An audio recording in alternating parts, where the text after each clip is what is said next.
स्वागत है सबका द RST शो में।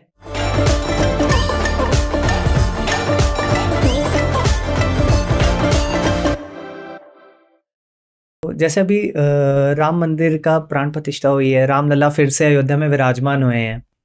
तो मैं यहाँ पे एक सवाल आपसे ये पूछना चाहूँगा कि जो वाल्मीकि जी की रामायण है और हमारे तुलसीदास जी की जो रामचरितमानस है, इसमें बहुत से डिफरेंसेस हैं।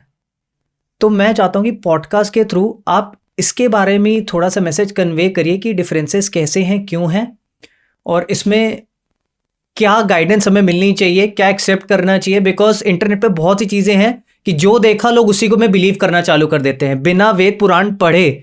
तो हम चाहते हैं पॉडकास्ट के थ्रू सही चीज़ आगे आए। देखिए, रामचरितमानस बाबा तुलसीदास जी की सर्वमान्य ग्रंथ है और भक्ति का संचार करने के लिए जो भक्ति काल था भारत का, जिसमें रविदास जी, सूरदास जी, कालिदास जी, कबीरदास जी, रहीमदास जी, तुकाराम जी, चैतन्य महाप्रभु जी, मीराबाई जी और तुलसीदास जी, ये सब उस काल में जब भक्ति काल था और संपूर्ण दुनिया को उस समय परम आवश्यकता थी भक्ति काल की, जब बहुत ही आपात स्थिति थी, पूरे दुनिया में अभाव था और सामाजिक विद्वेष बहुत ज़्यादा बढ़ रहा था उस समय रामचरितमानस का बाबा तुलसीदास जी ने रचना की। तो बहुत ज़्यादा डिफरेंट नहीं है बाबा वाल्मीकि जी और बाबा तुलसीदास जी की। वो चूंकि आज से कई लाख साल पहले लिखी गई थी वाल्मीकि रामायण, और अभी बाबा तुलसी ने तो हिंदी साहित्य है, वो संपूर्ण ग्रंथ संस्कृत में है। तो संस्कृत के श्लोकों को नहीं समझने वाले जो लोग हैं वो ऐसी बातें करते हैं। जी। जो सही सही एक्सप्लेन समझ सकते हैं, जो सही उसके भावार्थ और निहितार्थ निकाल सकते हैं, वो कभी इसमें नहीं पढ़ते हैं। और रही बात आत्मा की कि राम थे या नहीं है, राम के विषय में कुछ बोलने वाले, तो राम जो है वो चंद्रमा की चमक है, जल की शीतलता है, अग्नि का तेज है, सूर्य की उष्मा है, पुष्प का सौंदर्य, उसकी गंध सुगंध, मकरंद आभा प्रभा, द्युति कांति, तेज सौरभ्यता, सरसता और साकुरता। राम डीप कॉन्शियसनेस है, राम अंतरात्मा है, और राम भारत का प्रभात का प्रथम सो राम राम है। इसलिए राम अनादि मध्यांत अनंत वीर्या अनंत बाहु शशि सूर्य नेत्रम पश्यामि त्वाम दीप्त हुतास वक्त्रम स्वतेजसा विश्वविदम तपंतम। हम सभी लोगों को कहीं न कहीं से और किसी न किसी से ऊर्जा लेने की आवश्यकता पड़ती है। गेहूं, धान, चावल, मकई, ज्वार, हम लोग चाइनीज फूस फास खाते हैं, रोटी नहीं खाएंगे तो कुछ खाएंगे, जल पिएंगे जी। कुछ तो लेंगे आहार, चेतना के लिए, प्राण के लिए, ऊर्जा एनर्जी बनी रहे इसलिए। परंतु राम तो तेज है, न तद्भासते सूर्यो न शशांको न पावका यद्गत्वा न निवर्तन्ते तद्धामो परमम मम। सूर्य और अग्नि और चंद्रमा जो प्रकाश के और ऊर्जा के, एनर्जी के केंद्र माने गए हैं, तीन तो हैं। जी। और ये तीनों मिलके उनको प्रकाशित नहीं करते, बल्कि उस राम तत्व से होते हैं प्रकाशित। रा आ म, तो रा माने चंद्रमा, आ माने अग्नि और म माने, तो जो तीन प्रकार सूर्य और अग्नि और चंद्रमा, ये तीनों राम बनता। राम शब्द का मतलब सूर्य और चंद्रमा और अग्नि।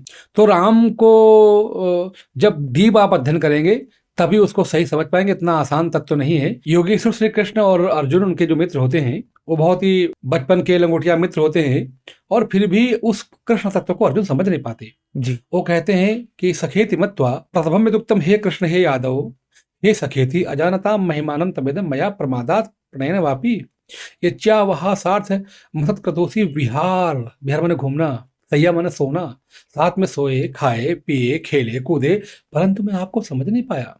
तो जब लोग जो बचपन का मित्र है, हम लोग एक साथ 50 साल रहे, जी। आपको हम ना समझ पाए, तो जो ग्रंथ लगभग कई लाख साल पहले लाख लिखा साल गया पहले हो, लिखी गई उसको हो। हम समझ कैसे सकते हैं? ये मन की मुर्दा चित्त का चांचल्य है, देह का जड़ता है, बुद्धि का भ्रम है, हम नहीं समझ सकते। उसके लिए हमको उस लेवल पे आना होगा, तब हम बाबा तुलसी की रामचरितमानस और महाकवि वाल्मीकि जी की रामायण हमको तब समझ में आएगी, जब हम उस गहराई में उतर के आएंगे तब। क्योंकि जब मैं इंटरनेट पे रिसर्च कर रहा था इस चीज़ के ऊपर, तो वहाँ पे लिखा गया है कि जो वाल्मीकि रामायण है वो मर्यादा पुरुषोत्तम राम प्रभु जो हैं उनके बारे में बताती है, कि राम जी के कैरेक्टर के बारे में है, कि वो कैसे थे, उनका बाल रूप कैसा था, और कैसे उन्होंने एक वीर की तरीके रामायण में विजयदशमी प्राप्त करी।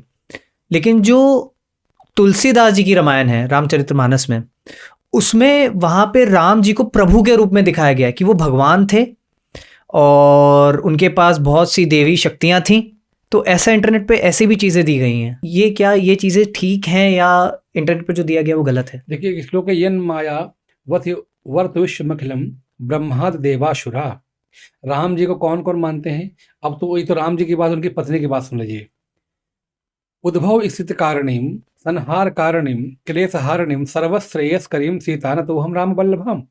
जो राम की वल्लभा हैं वही उद्भव स्थिति और संहार करने वाली है, तो पत्नी की बात है। तो यन माया वसिविर्त विश्व मर्त्यखिलम ब्रह्मादि देवासुरा इति सत्वाद मृत्युभात सकलम रज्जौ इथाये भ्रमा वंदेहम तम शेष कारण करम। अंतिम पंक्ति है रामाख्य मीशम हरिम। राम हरि ही हैं, हर तत्व है। तो ये जो इंटरनेट में बहुत सारी गलत चीज़ें पड़ जाती है कई बार अध्ययन और ज्ञान न होने की वजह से। अब तो क्या है कि आप कोई वीडियो बनाइए और डाल दिए, अपलोड कर दीजिए, तो किस ग्रंथ से, किस पैराग्राफ से, किस चैप्टर से, किस श्लोक संख्या से लिया गया है, ये कौन तय करेगा? बिल्कुल सही बोल तो रहे हैं आप। वही हमें स्वीकार करना चाहिए जो प्रमाणित हो वेदों और शास्त्रों से। हमको केवल इंटरनेट के भरोसे रह करके और अपनी बुद्धि को भ्रमित करने की आवश्यकता नहीं है। कमेंट सेक्शन में please give us a feedback कि आपको एपिसोड कैसा लगा। So signing off on the RST show.